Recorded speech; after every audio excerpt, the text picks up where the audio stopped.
Conecta con la historia.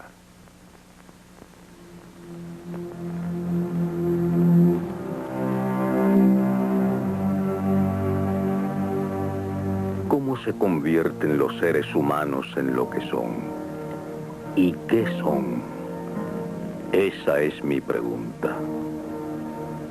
Sigmund Freud hacía preguntas una y otra vez y halló respuestas que nunca otro hombre había encontrado.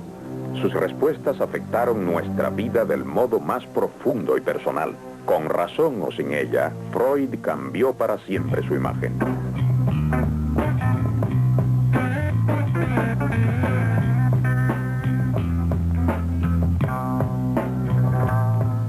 La humanidad siempre reconoció su aspecto espiritual. Yo tuve que demostrar que también había instintos.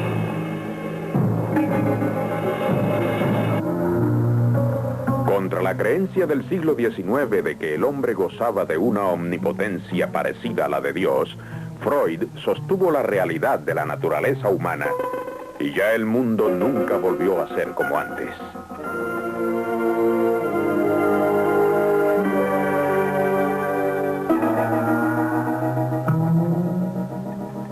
El trabajo de mi vida fue explorar la mente subconsciente del hombre. Ese revuelto mar interno de recuerdos ocultos, fuerzas primitivas y deseos en los cuales no se puede pensar. Si no comprendemos el ciego instinto de agresión y los deseos sexuales, vivimos en un mundo de ilusiones desempeñando un papel en una trágica historia de sombras. El estudio de la mente subconsciente trajo a la luz hasta el último elemento humano en nuestra naturaleza.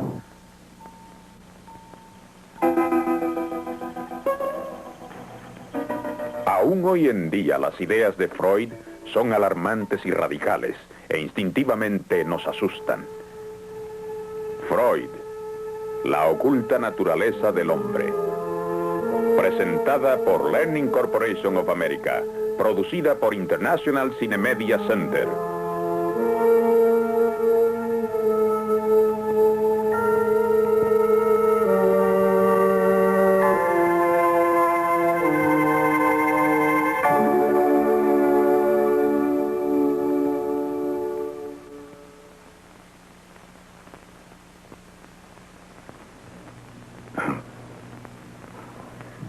Si ustedes, señoras y señores, están ahí esperando escuchar algo sensacional o hasta procaz,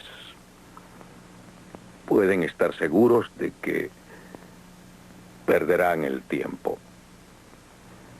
Me han llamado lascivo, charlatán y cosas peores, porque muchas personas le tienen miedo a mis ideas. Y cuando sienten miedo, pegan duro. Pero yo sabía que estaba destinado a perturbar el sueño del mundo.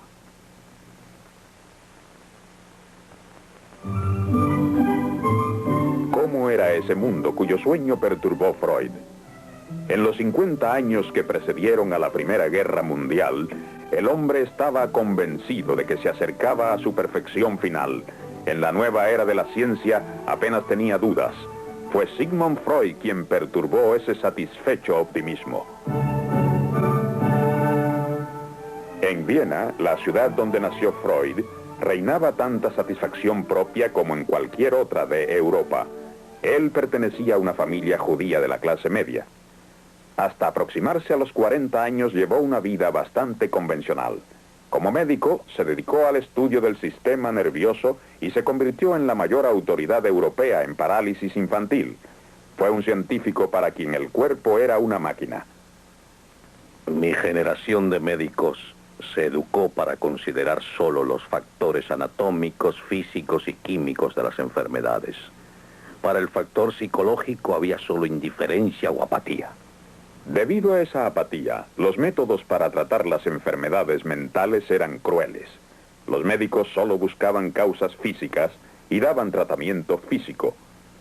Cuando Freud dejó el laboratorio, descubrió que sus pacientes privados no encajaban en los patrones establecidos.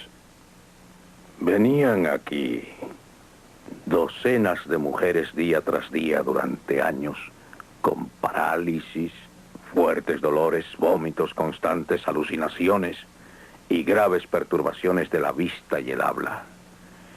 Naturalmente, yo buscaba causas físicas, pero sin hallarlas. Y ellas sufrían mucho. Los médicos las llamaban histéricas y las despreciaban. Creían que simulaban o imaginaban sus síntomas. ¿Qué podía uno hacer? Joseph Breuer, un amigo y colega, había tenido éxito con la hipnosis. Una de sus pacientes habló libremente de su pasado.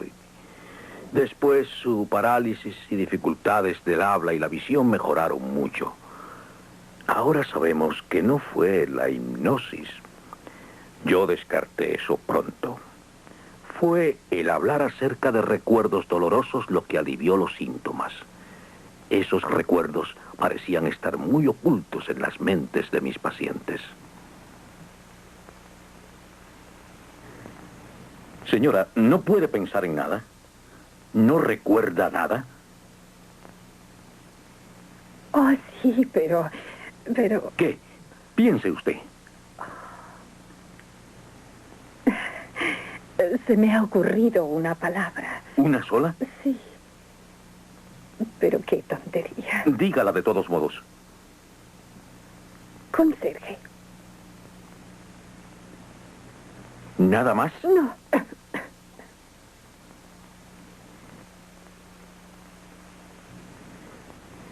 Camisón. Otra.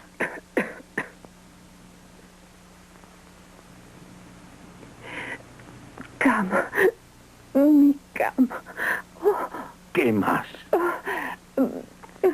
Recuerdo que me dio la impresión de que un demonio se resistía a salir de su cuerpo, porque si salía sería sufrido. Ciudad. Ciudad. ¿Qué más? Diga. Diga. Un carromato. Siga. Siga. Siga.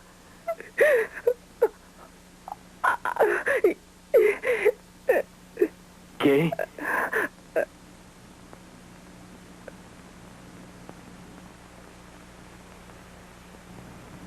Cuando yo era niña y mi hermana tenía 12 años, ella se volvió loca de pronto una noche y la tuvieron que atar y traerla a la ciudad en un carromato. Y fue el conserje quien la amarró y la trajo a la clínica. Pero yo presentí que había algo más oculto en esa historia y seguí tratando de obligarla a hablar para descubrir los recuerdos que realmente la perturbaban. Señora, esto ha sido demasiado fácil. Estoy convencido de que eso es solo parte de la historia. Diga otra palabra. Secreto. ¿Tenía un secreto con su hermana? Yo dormía con ella. Siga. Hombre. Sí. Desnudo.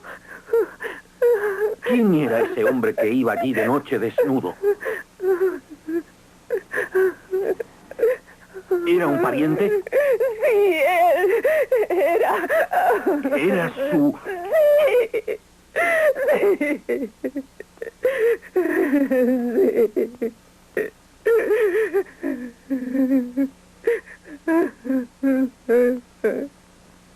Si nuestra mente subconsciente, sin darnos cuenta, puede tullirnos o cegarnos, qué poderoso debe ser ese subconsciente y qué importante.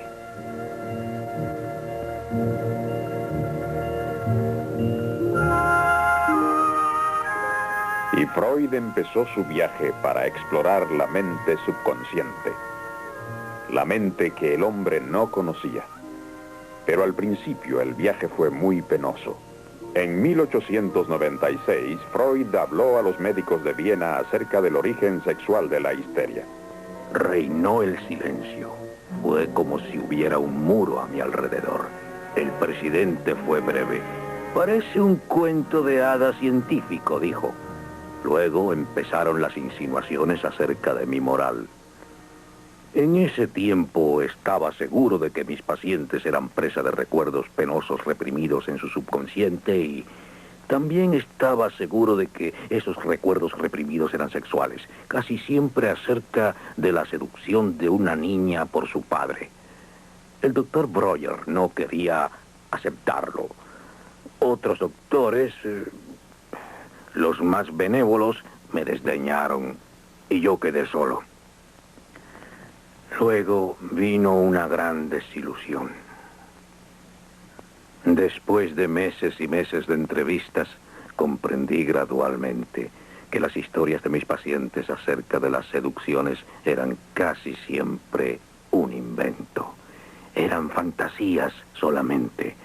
Eso destruyó mis atrevidas teorías. Pero hay cierto patrón en la locura.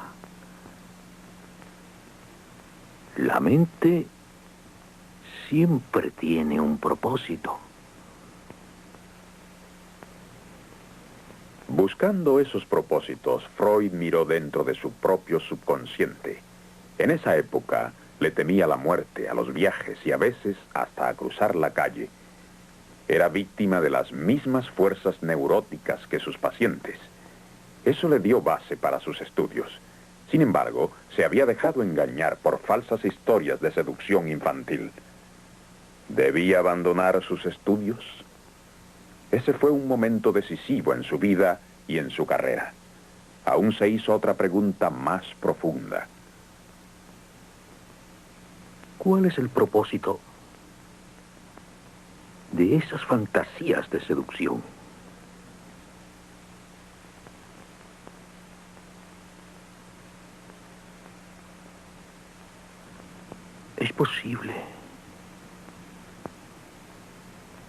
Es posible que las mismas fantasías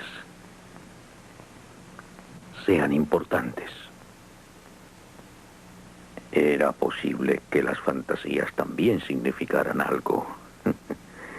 Es extraño, pero a pesar de mis dificultades, yo tenía un sentimiento de victoria y no de derrota. Las fantasías son como sueños, y pronto descubrí que yo podía aprender mucho de los sueños de mis pacientes. Resolví explorar los sueños científicamente. Ustedes saben que los sueños siempre han sido parte importante del arte, la religión y la mitología. Pero la gente se indignó cuando demostré que estos eran también parte de la realidad de nuestro propio yo, una parte muy importante, porque los sueños no tratan de trivialidades. No dejamos que nada trivial perturbe nuestro sueño. Mis estudios de los sueños tardaron 5 años, y muchos de los sueños que estudié fueron los míos.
Eso fue algo que soñé cuando tenía 7 u 8 años.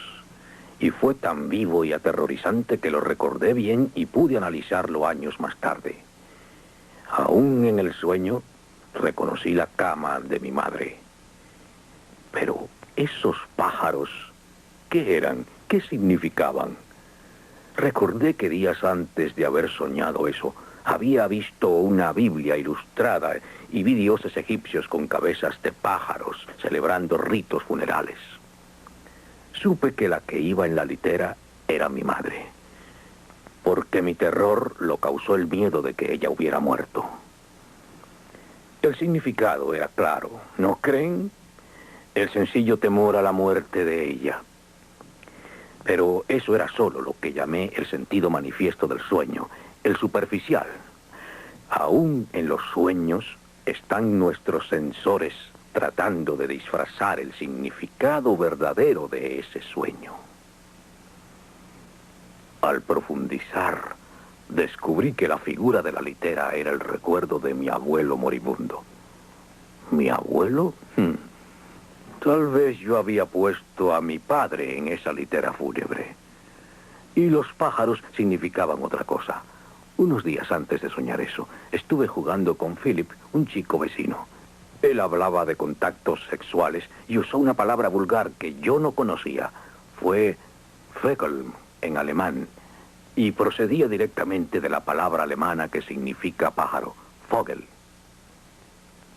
Descubrí el significado prohibido de mi sueño, el verdadero significado, el que pretendían ocultar mis sensores mentales aún durmiendo. La ansiedad que estaba disfrazada era sexual. Representaba solo mi deseo de que muriera al fin mi padre y el deseo erótico por mi madre. Trabajando con los sueños de sus pacientes y sus libres asociaciones y con sus propios sueños y asociaciones, Freud desarrolló los principios y técnicas del psicoanálisis.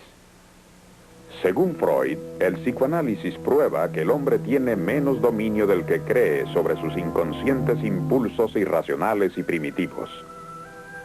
Esos impulsos, según Freud, se originan en nuestros primeros años. Al contrario de otros animales, el hombre depende de alguien durante casi un cuarto de su vida. En ese mundo de dependencia, sobre todo en los primeros 5 o 6 años, decía Freud, se forma la personalidad del hombre. Psicológicamente, el niño es el padre del hombre. Antes de la época de Freud, apenas se pensaba que el niño tuviera emociones reales, como un adulto. La niñez era algo de sencilla inocencia y felicidad. Freud presentó otro cuadro. El mundo infantil está lleno de emociones. A los humanos les duele que nazca otro niño. Los padres, consciente o inconscientemente, pueden rechazarlo. Según Freud, las relaciones familiares son de competencia. El niño siente deseos y celos constantemente. Los sentimientos de un niño no son infantiles. Son sentimientos de agresión y deseo erótico, y estas intensas emociones, naturalmente, se dirigen primero a la madre. Ella es el primer amor del niño, y esa relación se convierte en modelo para todos sus amores posteriores, ya sea la criatura niño o niña. Según Freud, ese amor erótico no es sencillo. En él hay también agresión, porque muy pronto el niño ve que está bajo el dominio absoluto de su madre. Dice Freud que el padre también provoca fuertes emociones contradictorias. Amor, miedo y odio cuando el niño siente que el padre es el rival que se interpone entre él y su madre. Según Freud, estos primeros conflictos emocionales establecen un patrón en lo profundo de nuestro subconsciente. Amamos a nuestra madre, pero le tememos por su poder sobre nosotros, y al padre le amamos y le odiamos por robarnos ese amor. Llamé a esto el complejo de Edipo, recordando al trágico rey griego. Todo hombre desea a su madre y quisiera matar a su padre. Cuando Freud iba a cumplir 50 años, recibió el nombramiento de profesor, uno que requería la aprobación del emperador austriaco, y que rara vez se otorgaba a judíos ni a pensadores radicales. Fue como si Su Majestad de pronto hubiera reconocido la importancia del sexo, los ministros hubieran confirmado la importancia de los sueños y el Parlamento, por una mayoría de 2/3, hubiera aceptado la terapia psicoanalítica. Yo era otra vez respetable. Los que antes no querían verme, ahora me saludaban de lejos en la calle. Cuando se conoció la teoría de Freud acerca de la sexualidad en los niños, se le atacó fuertemente por difamar la inocencia infantil. Pero los sentimentales de la era victoriana a menudo tenían hacia los niños actitudes retrógradas, rígidas y hasta crueles. Sobre todo gracias a Freud, vimos a los niños como seres humanos y fuimos menos sentimentales al tratarles, pero mucho más bondadosos que antes. Con sus estudios, Freud desarrolló una teoría de la personalidad humana.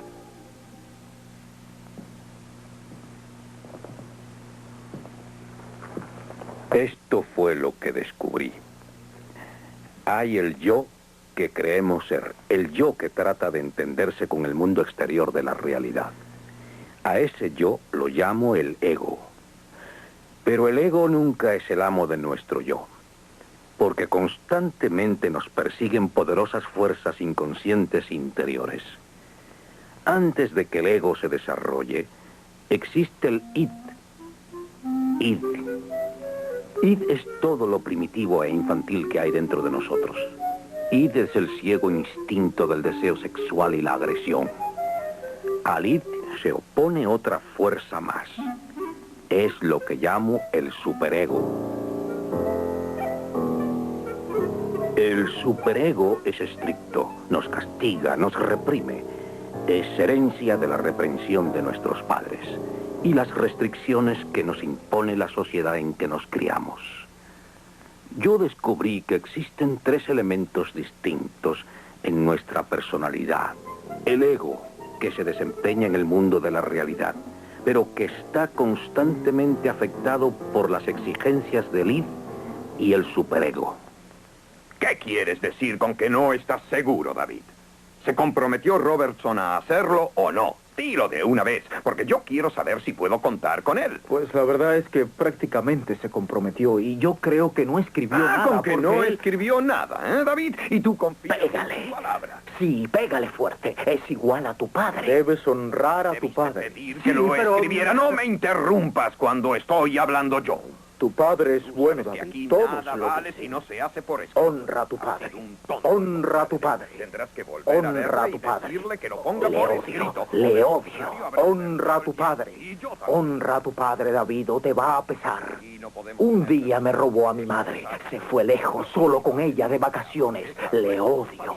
Le tengo que matar. Lo haré. Señor Peters, yo iré a ver a Robertson ahora. Gracias por dejarme explicarlo. El odio de David hacia el señor Peters está basado en su odio inconsciente a su propio padre, por sus celos infantiles, por su complejo de Edipo. Freud dice que si no se conocen esas fuerzas ocultas, estaremos condenados a vivir nuestra vida dramatizando constantemente nuestras relaciones infantiles con nuestros padres.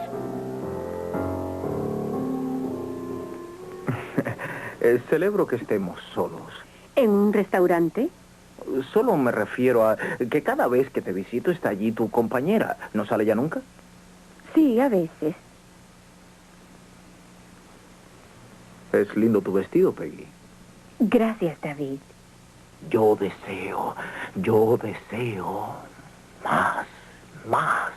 Sí, deseo. David, los caballeros no miran así a una chica. Tú sabes que no, ¿eh? Honra a tu madre. Honra a tu madre. ¿Quieres comer algo? No, gracias. Yo he comido ya. Yo deseo. Sí, David, mi vida. Ven, reclínate sobre mi pecho. Yo deseo.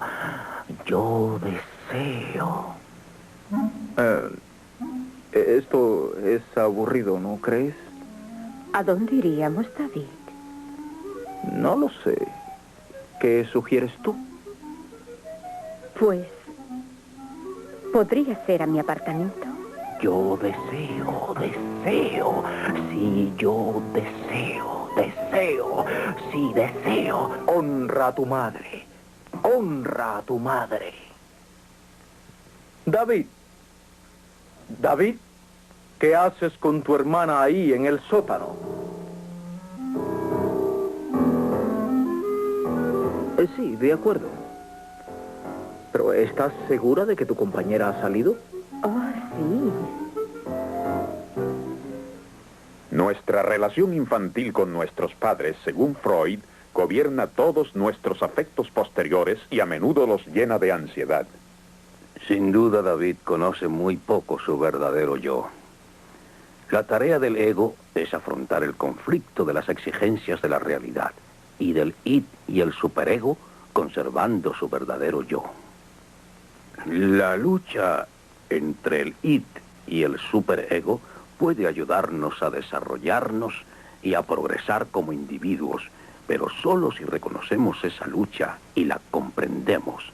Si no logramos comprender esos salvajes demonios que viven en nosotros, seremos esclavos de nuestros impulsos y emociones inconscientes y víctimas de nuestro pasado.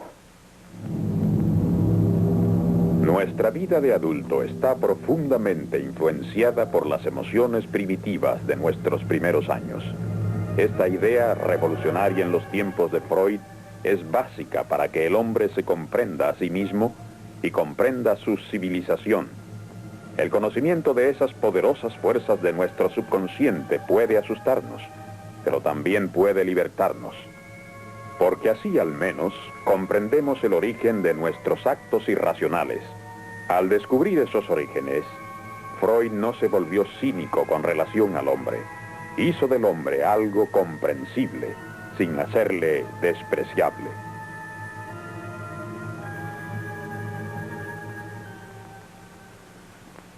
Yo no tengo consuelos que ofrecer, ni esperanzas. Les ofrezco solo una libertad limitada, verse libres de la ilusión y de la infantil esclavitud con el pasado. Les ofrezco algo que es muy difícil de conseguir, que puedan comprenderse de modo real siempre y proteger su yo individual también de las salvajes fuerzas interiores y de las de su sociedad.